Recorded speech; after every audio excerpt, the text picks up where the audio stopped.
ಗುರುಗಳೇ, ಸ್ತ್ರೀ ಅಂತ ಅಂದರೆ ನಾವು ಅಂದ್ಕೊಂಡಿದ್ದೀವಿ ಸಾಮಾನ್ಯವಾಗಿ ಸ್ತ್ರೀ ಅಂತ ಹೇಳಿದ್ರೆ ಕ್ಷಮೆಯ, ದರಿದ್ರಿ, ದಯೆ, ಕರುಣೆ ಈ ರೀತಿ ಹಲವಾರು ವ್ಯಾಖ್ಯಾನಗಳನ್ನ ಕೊಟ್ಟಿದ್ದೀವಿ ಗುರುಗಳೇ. ಆದರೆ ನಿಜವಾಗ್ಲೂ ಸ್ತ್ರೀ ಅಂತ ಅಂದರೆ ಮೂಲಾರ್ಥ ಏನು ಗುರುಗಳೇ?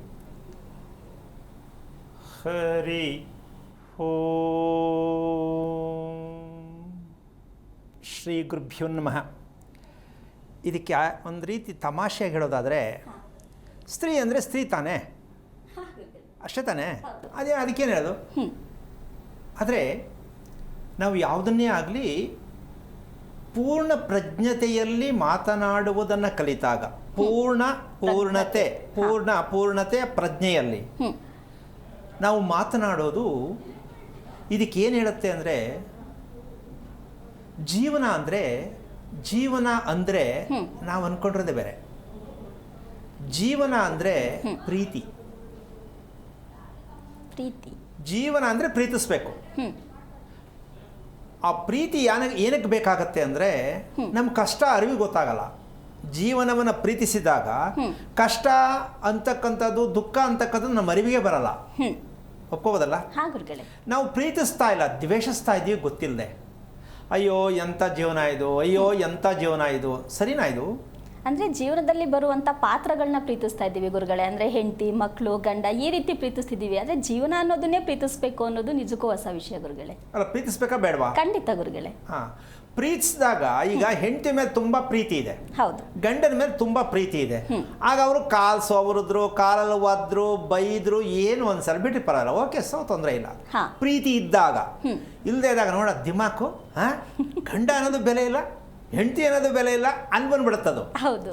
ಅದಕ್ಕೇನು ಮಾಡಬೇಕು? ಇದಕ್ಕೆಲ್ಲ ಔಷಧಿ ಯಾವುದು? ಪ್ರೀತಿ. ನಾವು ಪ್ರೀತಿ ಹುಡುಗ ಹುಡುಗಿಗೆ ಅಷ್ಟೇ ಇಟ್ಬಿಟ್ಟಿದ್ದೀವಿ, ಸೇಲ್ ಮಾಡಿಬಿಟ್ಟಿದ್ದೀವಿ ಅದನ್ನು. ಪ್ರೀತಿ ಅಂದ್ರೆ ಹುಡುಗ ಹುಡುಗಿ ಲವ್ ಮಾಡೋದು ಅಂತ. ಪ್ರೀತಿ, ಜೀವನದಲ್ಲಿ ಪ್ರೀತಿ ಬೇಕು. ಈ ಪ್ರೀತಿ ಇಲ್ಲದಕ್ಕೆ ಏನೆಲ್ಲ ಅನುಭವಿಸ್ತಾ ಇದ್ದೀವಿ ಅಂತಕ್ಕಂಥದ್ದು ಈ ಸ್ತ್ರೀಗೆ ಮೂಲಾರ್ಥ ಬೇಕಾಗತ್ತೆ.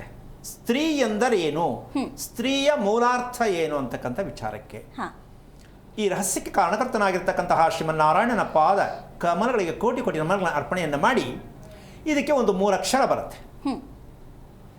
ಸ್ತ್ರೀಗೆ 3 ಅಕ್ಷರ ಬರುತ್ತೆ. ಇದು ಗೊತ್ತಿರೋ ವಿಷಯನೇ. ಆದರೆ ಇದನ್ನು ವರ್ಣನೆ ಮಾಡಿ ಕ್ಲೀನಾಗಿ ಹೇಳಿದಾಗ, ತಲೆಯೆಲ್ಲ ಬಾಚಿ ಪೌಡ್ರ್ ಹಾಕಿದಾಗ ಅಯ್ಯೋ ಹೌದಾ ಅಂತ ಅನ್ಸತ್ತೆ ಈಗ ಹೇಳಿದ ಮೇಲೆ. ಮೊದಲನೇದು ಸ, ಸರಸ್ವತಿ ಸ. ಎರಡನೇದು ತ. ಮೂರನೇದು ರ. ಇವು 3 ಅಕ್ಷರ ಸೇರಿ ಸ್ತ್ರೀ ಆಗತ್ತೆ. ಹೌದು. ಆ 3 ಅಕ್ಷರದ ಮೂಲಾರ್ಥ ಬೇಕಲ್ಲ, ಸ್ತ್ರೀ ಆಗೋದಕ್ಕೆ 3 ಅಕ್ಷರದ ಮೂಲಾರ್ಥ ಬೇಕು. ಅದು ಗೊತ್ತಿರತಕ್ಕಂಥದ್ದು. ಸಾಗೆ ಸತ್ವಗುಣ, ತಾಗೆ ತಮೋಗುಣ, ರಾಗೆ ರಜೋಗುಣ. ಇವು 3ರಲ್ಲಿ ಹೆಣ್ಣನ್ನು ನಾವು ಯಾವ ರೀತಿಯಾಗಿ ಬಳಸುತ್ತಿದ್ದೇವೆ ಅಂದರೆ ಗುರುತಿಸುತ್ತಿದ್ದೇವೆ ಅಂತಕ್ಕಂಥ ವಿಷಯ ಬೇಕು. ಪ್ರತಿಯೊಬ್ಬರಲ್ಲೂ ಇರುತ್ತಿದು. ಆದರೆ ನಮಗೆ ಬೇಕಾಗಿರೋದಿಲ್ಲಿ ಸತ್ವಗುಣ ಬೇಕು ಅಂತ ಅನ್ಕೊಂಡಿದ್ದೀವಿ. ಇದು ಬೇಕು ಅಂದರೆ ರಜೋಗುಣ ತಮೋಗುಣಕ್ಕೆ ರಜಾ ಕೊಡ್ಬೇಕು ನಾವು.